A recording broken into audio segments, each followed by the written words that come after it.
Thumbnail দেখি ধৰিব পাৰিছে যে আজি হৈ যোৱা ADRE গ্ৰেড 3 পেপাৰখন লৈ আহিছোঁ। গতিকে আপোনালোকে কোনে কিমানটা প্ৰশ্ন কৰিব পাৰিলে মোক কমেণ্টত জনাব। কাঞ্চীপুৰম চাৰি কোনখন ষ্টেটৰ হয় বুলি এনেকৈ প্ৰশ্ন এটা আহিছিলে আৰু তাৰ উত্তৰ হৈছিলে তামিলনাডু। যিসকলে তামিলনাডু দিছে অপশ্যনত তেওঁলোকৰ এইটো শুদ্ধ হৈছে।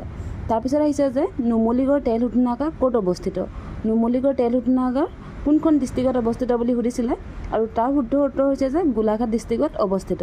আৰু যিসকলে এইটো দিছে গোলাঘাট তাৰ এইটো শুদ্ধ হৈছে।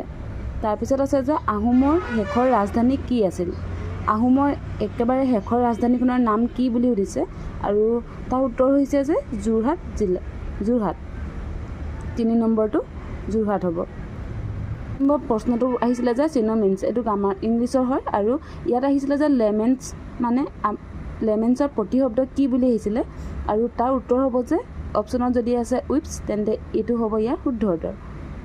তাৰপিছত 5 নম্বৰ মেথছৰ এটা আহিছিলে। 1 নম্বৰ প্ৰশ্নটো হৈছে যে আজি যদি ৰবিবাৰ হয় তেন্তে 92 দিনৰ পিছত কি বাৰ হ'ব, মানে 92 ডেইজৰ পিছত কি বাৰ হ'ব বুলি আহিছিলে।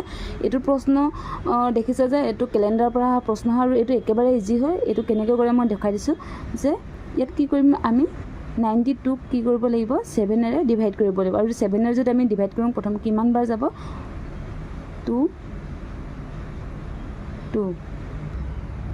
তাৰপিছত আকৌ যদি আমি 3 বাৰ দিওঁ তেনেহ'লে 21, ইয়াত থাকিলে 1। কি বাৰ হ'ব আজি যদি ৰবিবাৰ হয় তেন্তে 92 দিনৰ পিছত কি বাৰ হ'ব বুলি আমাক যিহেতু প্ৰশ্ন দিছিলে তেতিয়া কি বাৰ হ'ব। আমি এতিয়া কি কৰিম ৰবিবাৰ লগত +1 কৰি দিলে আমি কি পাম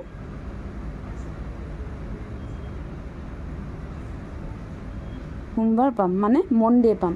গতিকে অপশ্যন কোনটো শুদ্ধ হ'ব, যিসকলে সোমবাৰ দিছে সেইটো হ'ব আপোনালোকৰ শুদ্ধ উত্তৰ। এইটো ইয়াৰ শুদ্ধ হ'ব যে সোমবাৰ।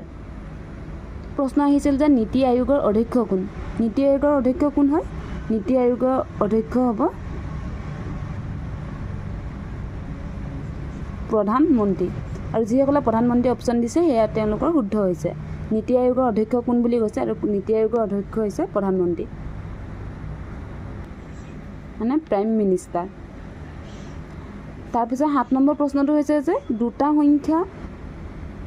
সংখ্যাৰ অনুপাত 2:3 আৰু সিহঁতৰ LCM আৰু HCF গুণফল 96, তেনেহ'লে সংখ্যাটোৰ যোগফল বিচাৰি উলিয়াব দিছে, মানে সিহঁতৰ তাৰপিছত সংখ্যাটোৰ যোগফল বিচাৰি উলিওৱা, মানে সিহঁতৰ দুটা কি দিছে প্ৰশ্নটোত কৈছে যে সংখ্যা দুটাৰ অনুপাত 2:3 মানে 2:3 হয় আৰু LCM আৰু HCF দুইটা পূৰণফল কিমান হ'ব 96। এনেকুৱা ধৰণৰ প্ৰশ্ন মই আগতে দিছিলোঁ আপোনালোকক। যিসকলে মোৰ ভিডিঅ'বিলাক চাইছে মই ভাবোঁ এই প্ৰশ্নটোৰ উত্তৰ কৰিব পাৰিছে বুলি।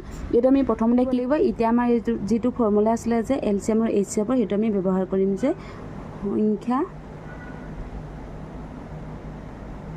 দুটা পূৰণফল ইজুকেল LCM × HCF এই দুটা। এতিয়া সংখ্যা দুটা কি আছে 2:3। আমি যিহেতু সংখ্যা দুটা পূৰণফল অনুপাতত দিয়া আছে গতিকে আমি কি কৰিম 3x।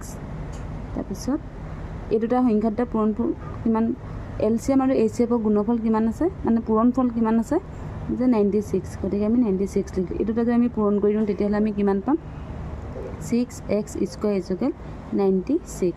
এতিয়া আমি এই দুটা যদি আকৌ x² ইয়াত ৰাখি ইয়াত যদি আমি 96ৰ লগত যদি 6 ডিভাইড কৰোঁ তেতিয়াহ'লে আমি কিমান পাম x² ইজুকেল 16। স্কোৱাৰটো যদি আমি উঠাই দিওঁ তেতিয়াহ'লে আমি x পাম, x ইজুকেল কিমান পাম 4। এতিয়া আমাক কৈছিলে যে এতিয়া আমি এইখিনিত কৰিম। ইয়াত কৈছিলে যে সংখ্যা দুটাৰ অনুপাত 2:3 আৰু লাষ্টত কি কৈছে সিহঁতৰ সংখ্যা দুটাৰ যোগফল বিচাৰ কৰিবলৈ দিছিলে। সংখ্যা দুটা কি আছিলে আমি কিমান পালোঁ xৰ মান কিমান পালোঁ 4 পালোঁ। এতিয়া 4 × সংখ্যা দুটা কি দিয়া আছে 2 আছে, গতিকে আমি 2 যদি পূৰণ কৰোঁ তেতিয়াহ'লে আমি কিমান পাম 8 পাম আৰু 4 × যদি 3টো আমি পূৰণ কৰোঁ তেতিয়াহ'লে আমি কিমান পাম 12 পাম আৰু এই দুটা যদি আমি প্লাছ কৰোঁ তেতিয়াহ'লে আমি কিমান পাম 20 পাম। এতিয়া কৈছে যে সংখ্যা দুটাৰ যোগফল বিচাৰক বুলি কৈছিলে, মানে সংখ্যা দুটাৰ যোগফল কিমান সুধিছে, গতিকে সংখ্যা দুটাৰ যোগফল কিমান হ'ব 20 হ'ব। 20 অপশ্যন যিসকলে দিছে এইটো হৈছে ইয়াৰ ৰাইট এনচাৰ।